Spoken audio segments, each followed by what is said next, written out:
এই অরফিয়াস যখন বাঁশি বাজাতেও তখন পাথরগুলো নড়ে উঠত, গাছ শিকড় ছেড়ে এগিয়ে আসতো, নদীর গতিপথ পরিবর্তন হয়ে যেত, স্বর্গের দেবদেবীও মোহিত হয়ে উঠত।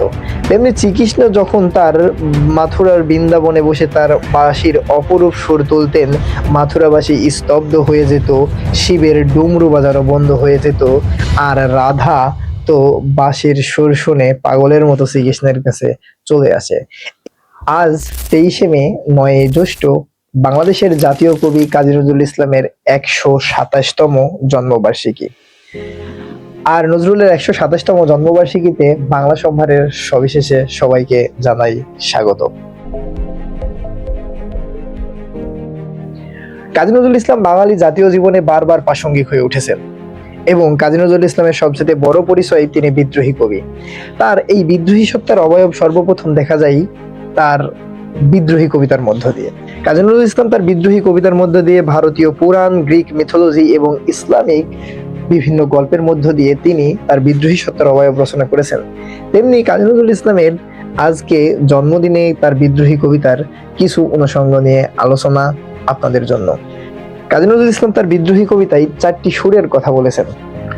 ভারতীয় পুরাণ থেকে আমরা জানতে পারি পৃথিবীর সৃষ্টি হয় যে ধ্বনির মধ্য দিয়ে, সেই ধ্বনিটাই নাকি ওঙ্কার ধ্বনি। আর আমাদের ইসলামিক কালচার, ইসলামিক মাইথোলজির ঘটনা থেকে আমরা জানি পৃথিবীর ধ্বংসের ধ্বনি কে হবে, ইসরাফিলের সেই ওঙ্কার ধ্বনি। এছাড়াও কাজী নজরুল ইসলাম তার বিদ্রোহী কবিতার মধ্যে দিয়ে বাঁশির সুরের কথা বলা হয়েছে, দুইজনের বাঁশির সুরের কথা বলেছেন। নজরুল বলেছেন অরফিয়াসের বাঁশুরি আর শ্যামের হাতের বাঁশুরির কথা।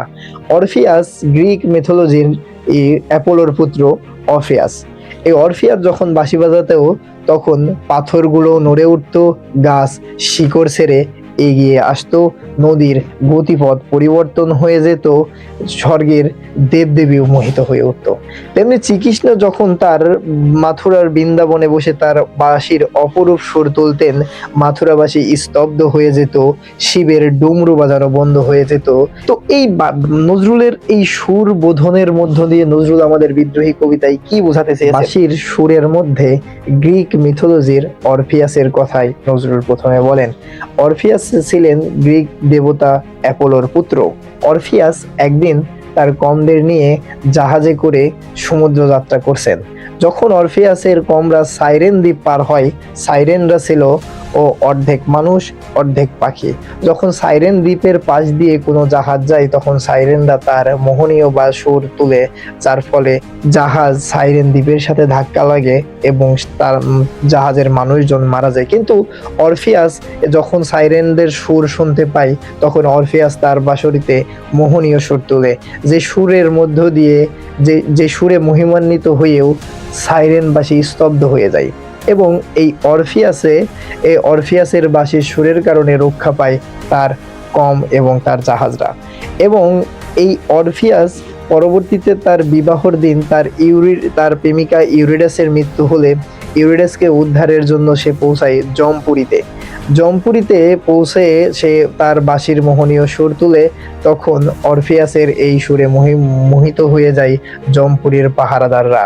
স্বয়ং জমপুরের দেবীও অরফিয়াসে মুগ্ধ হয়ে যায় এবং অরফিয়াসকে বলে, তুমি ইউরেনাসকে ফেরত পাবে যদি তুমি তোমার এই মোহিত সুর বাজাতে বাজাতে জমপুরি থেকে বের হও এবং ইউরিডাস তোমার পিছনে পিছনে আসবে। অরফিয়াস সেই শর্তে রাজি হয় এবং সে এই বাঁশি বাজাতে বাজাতে বের হতে থাকে। জমপুরীর দরজার কাছে এসে অরফিয়াসের মনে চিন্তা উদয় হয়, যদি দেবতারা আমার সাথে ছলনা করে তাহলে আমি আর আমার ইউরিডাসকে দেখতে পাবো না। তাই সে এই পিছনে ঘুরে ইউরিডাসকে তাকিয়ে দেখে ইউরিডাস ঠিক তার কাছেই, কিন্তু তার তাকানোর পর থেকেই ইউরিডাস আস্তে আস্তে আরো জমপুরীর গহীনে চলে যায়। দ্বিতীয়বার কোনো জীবিত ব্যক্তি জমপুরিতে আর প্রবেশ করতে পারে না। এই অরফিয়াসের কথা কাজী নজরুল ইসলাম বলেছেন। তারপরেই ঠিক বলেছেন শ্যামের হাতের বাঁশুরি। শ্যাম বলতে শ্রীকৃষ্ণকে বোঝানো হয়। শ্রীকৃষ্ণ একবার মেলায় এক বৃদ্ধ বংশীবাদকের কাছ থেকে বাঁশি নেয় মাথুরার, এবং সে তার বাঁশির কারুকার্য যখন শুরু করে বা বাঁশি বাজানো শুরু করে, তখন মাথুরার বৃন্দাবন স্তব্ধ হয়ে যায়। এই শিবের ডমরু বাজানো বন্ধ হয়ে যায়। ব্রহ্মাও শ্রীকৃষ্ণের বাঁশির শ্রোতা হয়ে ওঠে, বিভিন্ন দেবদেবীও মহিমান্বিত হয়ে যায়। আর রাধা তো বাঁশির সুর শুনে পাগলের মতো শ্রীকৃষ্ণের কাছে চলে আসে। এই নজরুল তাদের দুজনের বাঁশির সুরের যে বিষয়টা, এটা দিয়ে কি বোঝাতে চান তার বিদ্রোহী কবিতায় নজরুল বোঝাতে চেয়েছেন, বিদ্রোহীর ঠিক এমনই রূপ, যখন বিদ্রোহীরা বিদ্রোহ শুরু করে তখন এই বিদ্রোহীর বোধন বাঁধি বাঁশির সুর দ্বারা সবাইকে মহিমান্বিত করে এবং একটা গণ আন্দোলনের জোয়ার সৃষ্টি করতে পারে। তো নজরুলের বিদ্রোহী কবিতার অনুষঙ্গের মধ্য দিয়ে তিনি তার বিদ্রোহীর এই সত্তার আবির্ভাব বোঝাতেই তিনি এই অনুষঙ্গগুলো ব্যবহার করেছেন।